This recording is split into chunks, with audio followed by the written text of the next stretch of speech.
I always liked Super Mario 64 when I was a kid. I remember playing it at my aunt's house all the time. Well, one day a pop-up appeared out of nowhere as I was watching gameplay footage on YouTube. I was a little startled, and was about to close the window, until I realized that it was a website showing a mint-condition copy of Super Mario 64 for sale.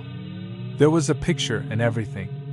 I usually don't trust these things, but the feeling of nostalgia overpowered me, and I wanted to buy it. The whole business was peculiar, seeing as how the owner of the game wanted the buyer to send an envelope containing $10 to an address on the site, instead of using something like PayPal. What made things even more strange was that when I tried to gain access to the website, I wrote down the URL. After encountering problems with the game, the page was nowhere to be found.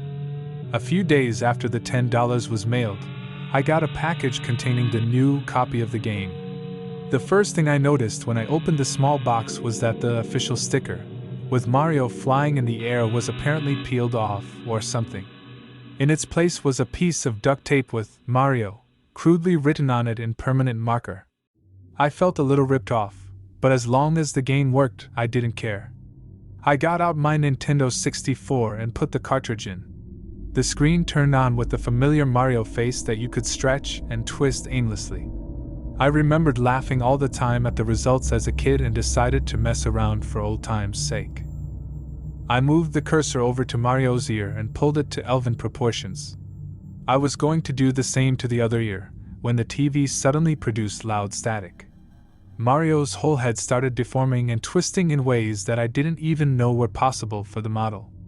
Random sound effects from the game started playing along with the static.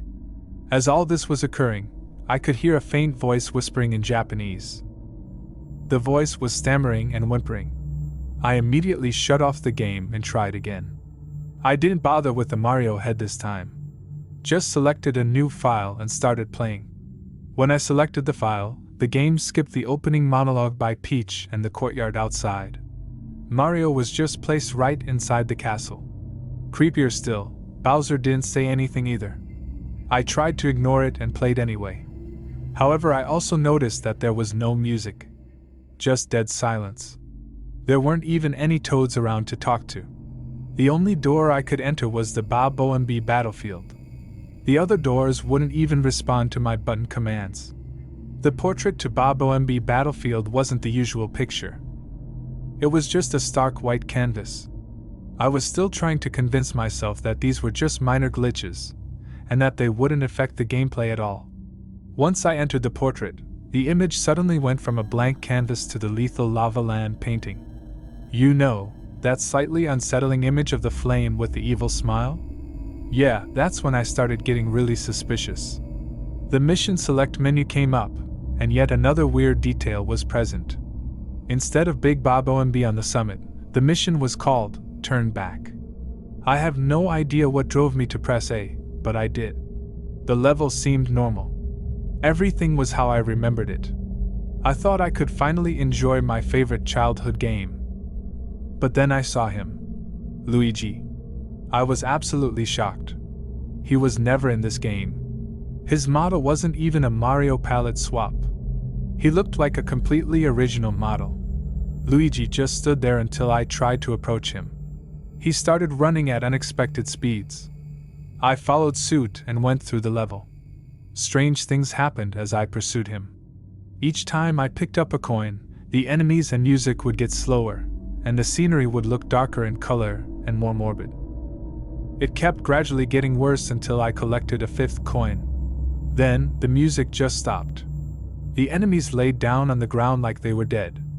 I was seriously freaked out, but I kept chasing Luigi. I went up the hill. No cannonballs rolled down trying to knock me over. I really wasn't surprised at this point. Luigi was always just out of my sight as I ran. Once I reached the summit, I saw yet another object out of place. A small cottage was all that was seen on the top of the hill. Luigi was nowhere to be found. The cottage was certainly odd-looking for a Mario game. It was old, plain, and broken down. Regardless of my fears at that moment, I had Mario enter the cottage. As soon as the door closed, A disturbing picture of a hanged Luigi immediately popped up along with a very frightening scare chord. It sounded like a violin screech accompanied by loud piano banging. Mario fell to his knees and sobbed for roughly 5 minutes, then the screen irised out. I returned to the castle. Mario just slumped out of the painting. The image switched from the lethal lava land portrait to the image of Luigi hanging himself.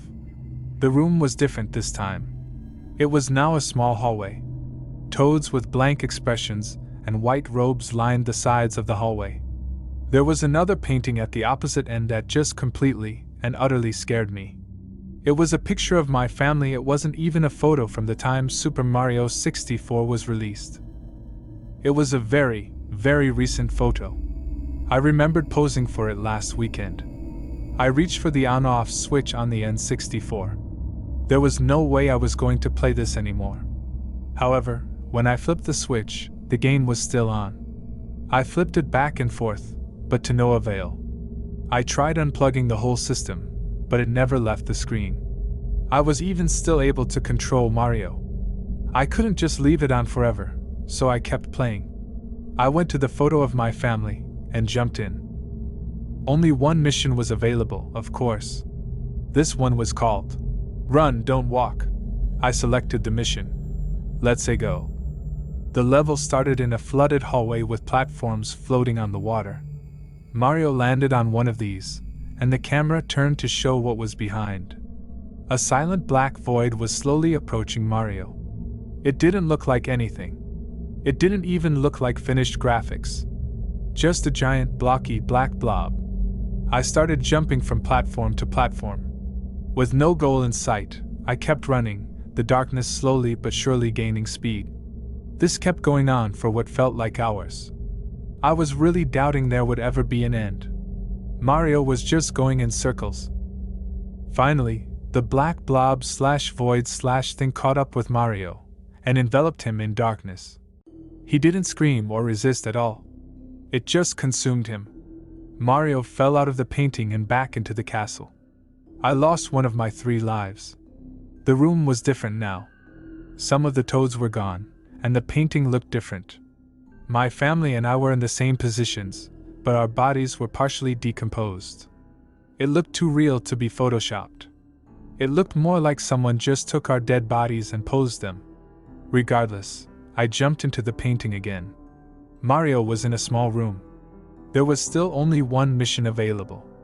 It was called I'm Right Here, spelled just like that.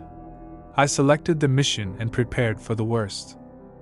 Mario landed in a small, dark room. There no visible way out. The room was empty except for a piano in the corner. I knew what that meant. I was stuck in there with the mad piano. I approached it, and it started chasing me as always. There was no way to damage it, so I had no choice but to let Mario take damage. When he lost all his health, the usual death animation didn't happen. Mario just got mauled by the piano. He fell as his blood and guts spilled on the floor, and the camera panned to a top-down view of his corpse.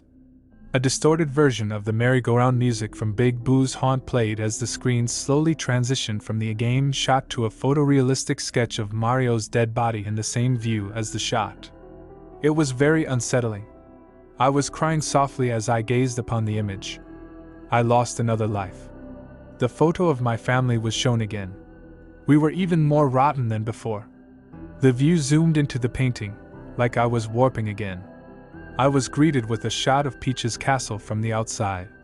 The castle was crumbling in ruin. The fields were on fire. The sky was pitch black. Bowser's laugh played on a loop in the background as children mockingly chanted, "You couldn't save her!" This went on for a long time, until a close-up of Peach's face accompanied by an extremely loud screech interrupted the loop without notice. Peach's mouth was wide open as if she was screaming, and her eyes were empty, black holes.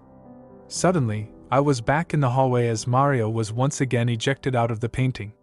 Now all of the toads were gone, and me and my family looked positively repulsive. Maggots were wriggling around in holes in our flesh. Guts were spilling out of our bodies. My dad's eyeball was hanging loose from its socket. It was too much to bear, but something still urged me to trudge on. I jumped into the painting, with only one life remaining.